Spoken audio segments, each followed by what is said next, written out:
this is like key to the kinds of complaints we're about to talk about, and then also all the complicated funding stuff that we need to hold the AV folks accountable.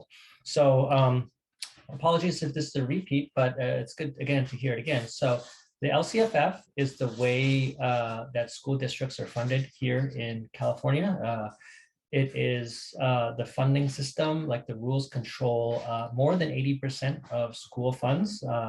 Just for your interest, the other is mostly made up of federal funds that are have different rules, but most funding goes through this system.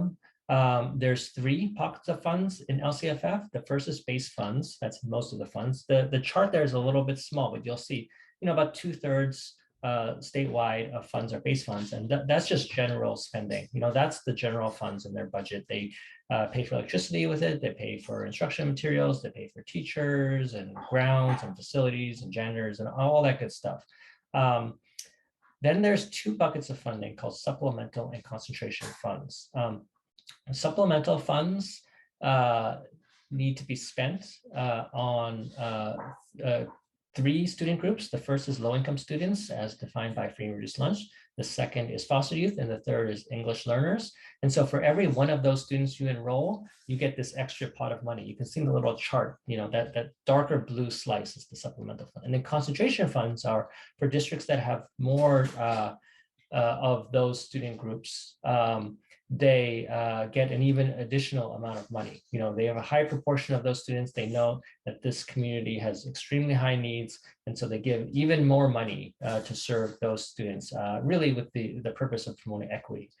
And now with that extra funding, it comes with some accountability. That funding needs to be spent on those 3 student groups to meet the goals that the district sets forth for them, and they need to be directed toward those 3 student groups. And so all of that information, how much they're spending, what their goals are, how they're going to do it, is in a document that is updated each year and published every 3 years, called the Local Control Accountability Plan, the LCAP. You're going to hear that word a lot today. It's a very long document that just is supposed to promote transparency, and is supposed to show the community what the district plans to do, and then it's supposed to incorporate community input as well. So this is the opportunity for you all to be heard through this LCAP development process. Finally, the last kind of just key concept is that the district LCAPs, the district creates them, the board approves them in June of every year, and then it goes to the County Office of Education that needs to review them, needs to make sure it complies with the law, and then they approve them, and then that's the final LCAP.